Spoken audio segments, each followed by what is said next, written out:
Et bonjour à tous, c'est Zachem et aujourd'hui je vous propose de découvrir le Campaign Case Créature de Donjons et Dragons, qui n'est autre qu'un aide de jeu qui vous permettra d'avoir des tokens avec les images de Donjons et Dragons, des fameuses créatures que vous retrouverez dans les différents livres, dont celui des monstres. Alors, j'ai voulu commencer par vous présenter la boîte que vous verrez généralement sur les magasins. Alors pourquoi je vous le présente comme ça? Petit souci à l'ouverture, voilà, un petit peu compliqué, je suis pas le seul apparemment à avoir eu ce problème là. La colle est trop forte donc c'est un petit peu dommage, le carton bon, partira à la poubelle, mais c'est pas grave parce que comme vous allez pouvoir vous en rendre compte, on va avoir le droit d'avoir une magnifique boîte en dessous qui permettra de transporter tout le matériel qu'elle y contient. Cette boîte, comme vous pouvez le voir, il y a un petit cordon, ça fait un peu sac à main, donc là on est dans la version rouge, un peu comme Pokémon, vous verrez, il y a une rouge et une bleue, la rouge pour les créatures et la bleue pour les terrains, et donc là on va voir un petit peu ce qui s'y trouve dedans.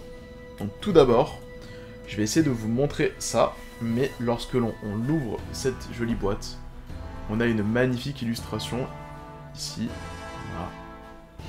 Très sympathique, franchement ça fait son petit effet quand on l'ouvre.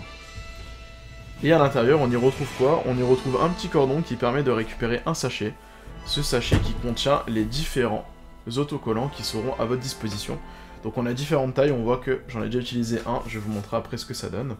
Donc on y retrouve quoi? On y retrouve différentes tailles de créatures, des créatures de taille moyenne, des créatures de taille grande, et on y retrouve aussi des créatures de taille très grande, comme ici avec les différents dragons. Et autres créatures, on a aussi quelques PNJ qui sont présents ici. Et on a les autres planches ici, donc on a un total de 5 planches d'autocollants. Avec d'autres créatures visibles à cet endroit, d'autres PNJ. Les petits numéros aussi qui sont présents sur le côté qui pourront servir de noter les figurines ou alors d'être collés directement sur les terrains, ça pourra vous être utile. On reconnaît ici le prêtre et le barde, hein, qui sont forcément les illustrations du livre de base. Et ici, voilà. Le plus gros, vous avez toutes les créatures, du zombie, du squelette, de l'orc, du kobold, un peu tout, un melting pot. Il n'y a peut-être pas suffisamment certains en double, à mon goût.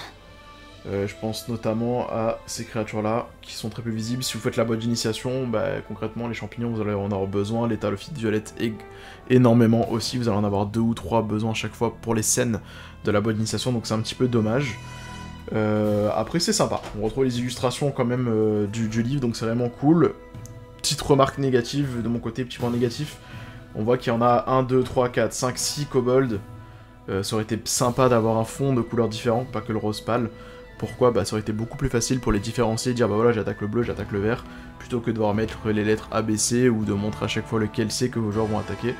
Bon voilà, c'est un petit point hein, qui est, de mon côté je trouve un peu plus intéressant d'avoir une couleur différente pour mieux différencier les monstres. Alors, donc là, on a vu la partie autocollant, mais ce n'est pas tout, parce que dans cette boîte, vous avez un deuxième fond, et le deuxième fond vous permet de libérer la partie token. Donc, qu'est-ce qu'on a comme token? Donc on a 4 couleurs différentes, on en a, du coup, 10 de chaque couleur comme ça, donc 40, donc ils sont vraiment très agréables. Franchement, la qualité, il n'y a rien à dire, c'est une très très bonne qualité, ils sont lestés, alors ça se verra pas forcément à la caméra, mais ils sont vraiment lestés. Ils sont vraiment très agréables, c'est du très bon plastique. Ça fait vraiment pas cheap du tout. Bon, y a un peu les finitions sur les bords, voilà, qui sont pas 100% clean, mais franchement, c'est du beau matos. Pour avoir eu d'autres types de tokens en main, ça fait pas jetons du nain jaune ou jetons de poker, ils sont vraiment de très bonne qualité. On a ensuite les très gros, donc ceux pour les tailles très grandes. On en a 4 comme ça, un de chaque couleur. Et enfin, on a aussi les tailles G, et donc là, on en a 5 de chaque couleur, donc on en a 20 au total. Qui sont aussi très agréables, vraiment ça donne envie de les sortir, et de les utiliser. Alors comment ça fonctionne? Bah tout simplement, je vous ai mis un exemple, donc j'ai pris un des autocollants, donc c'est pas vraiment de l'autocollant comme on pourrait en avoir l'habitude, ça ressemble plus à quelque chose un peu comme du statique, un peu comme ce qui peut se coller sur des fenêtres. Et donc facilement, on vient le prendre et le mettre, donc là j'ai mis un essai avec un. On va essayer de l'enlever. Tout à l'heure j'ai réussi assez facilement. Voilà. Hop, on peut le retirer très facilement. Ça revient et on peut le reposer. Hop, aussi simplement que ça, et ça ne bouge pas. Donc ça permet de les réutiliser assez facilement. Et vraiment, ça va faire du plus bel effet sur la table.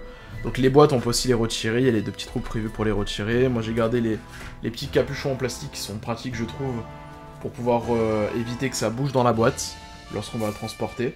Mais vraiment ces jetons là, très beau matos. Franchement pas déçu de ce côté là.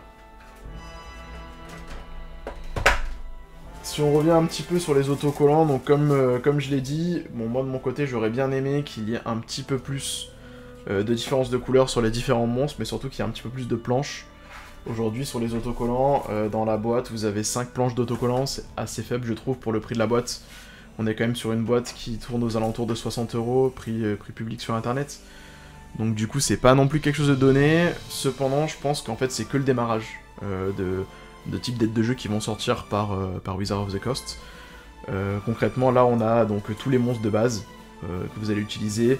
Certes, certains il manque des doublons pour pouvoir vraiment sortir d'autant plus, parce que là au final ceux que vous avez surtout des doublons c'est les monstres de bas niveau. Sauf que vos campagnes ne vont pas se résumer qu'à ça, vous aurez besoin d'avoir des monstres de plus haut niveau, sinon ça va être un petit peu plus triste pour les campagnes de vos joueurs.